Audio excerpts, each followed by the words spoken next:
Laura Benton was the type of woman neighbors admired. A school librarian by profession and mother of two, she lived a peaceful life in the quiet suburb of Cedar Falls, Iowa. Her husband, Mark Benton, was a software engineer, soft-spoken, logical, and dependable. The Bentons had been married for 12 years, sharing a modest two-story home with their two children, Ethan, 10, and Lily, 7. Friends described them as the ideal couple.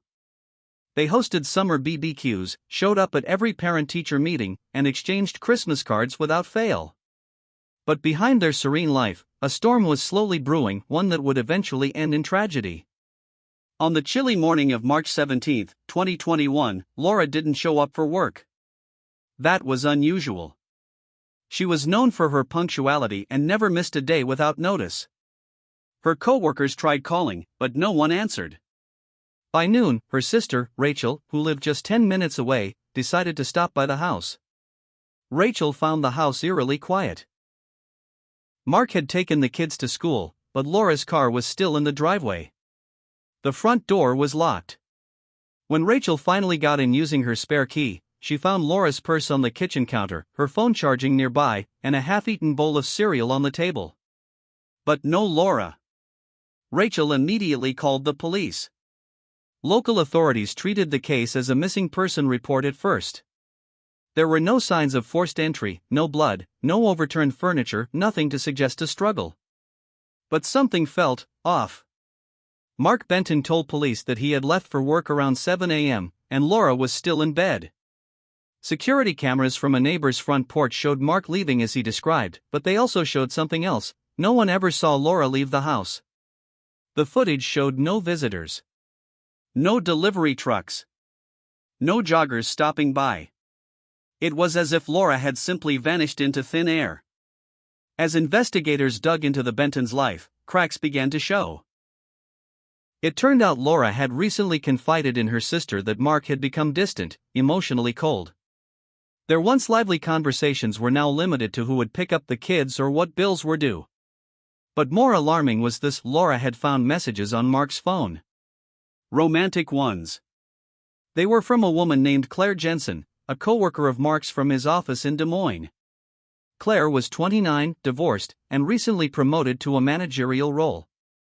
Mark had been working closely with her for months, often coming home late, explaining it as deadlines or emergency code rollouts. But Laura knew better. Detectives subpoenaed Mark's phone records, and the truth came out fast. He and Claire had exchanged over 700 text messages in 3 months, many of them explicit. They had met multiple times in hotel rooms. And more damning still, Mark had searched for terms like "how to make a death look accidental" and "missing person investigation timeline." 8 days after Laura's disappearance, a jogger running near a wooded area just outside town made a gruesome discovery. A shallow grave, covered in pine needles and loose dirt, gave way under his step. Inside was a woman's body wrapped in a floral bedsheet and bound with duct tape. The body was identified as Laura Benton. An autopsy revealed she had died from blunt force trauma to the head, likely from a heavy object. There were no defensive wounds, suggesting she had been attacked in her sleep or drugged beforehand. Detectives obtained a search warrant for the Benton home. Hidden inside the garage freezer, wrapped in black plastic, was a bloodied hammer. The blood matched Laura's DNA. The final blow: surveillance footage from a Home Depot showed Mark purchasing a hammer, duct tape, and a shovel, all just 2 days before Laura disappeared. Mark Benton was brought in for questioning. At first, he maintained his innocence, claiming Laura may have run off due to emotional stress. But when presented with the surveillance footage, the texts, and the discovery of her body, he broke down. He claimed the affair with Claire had gotten serious, and that he and Laura had been planning to divorce. But Laura had recently told him she would take the kids and everything if he left her. He said he just snapped. The night before her disappearance, Mark said he and Laura had argued. When she went to bed, he stayed up drinking.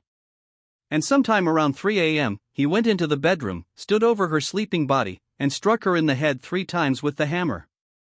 He then wrapped her in a bedsheet, stored her in the garage freezer, and buried her the next day while the kids were at school.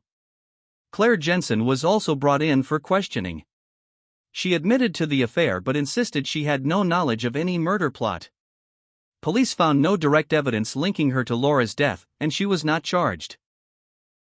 Mark Benton was charged with first-degree murder, tampering with evidence, and obstruction of justice. At his trial, prosecutors presented a chilling timeline of how Mark meticulously planned Laura's murder to clear the path for his affair. They showed how he Googled how to kill someone in their sleep, read articles about missing spouses, and searched how long before police search husband's computer. The most heartbreaking moment came when 10-year-old Ethan testified that he remembered hearing a thump in the night and found his dad washing something in the sink early that morning. Mark's defense team tried to argue for second-degree murder, claiming it was a crime of passion. But the jury didn't buy it. On October 3, 2022, Mark Benton was found guilty on all counts and sentenced to life in prison without the possibility of parole. Laura's sister Rachel took custody of Ethan and Lily. With community support, a scholarship fund was created in Laura's name for students pursuing library science or education. Claire Jensen left Iowa shortly after the trial and has remained out of the public eye. The case shook the town of Cedar Falls to its core. What they had seen as a picture-perfect family had been a house of secrets. Mark Benton wasn't a monster in the shadows. He was the man who waved to neighbors, who coached Little League, and who smiled at church picnics. But behind the closed doors of his seemingly perfect life was a cold-blooded killer. Final word. The story of Laura Benton reminds us that evil doesn't always come with a warning sign.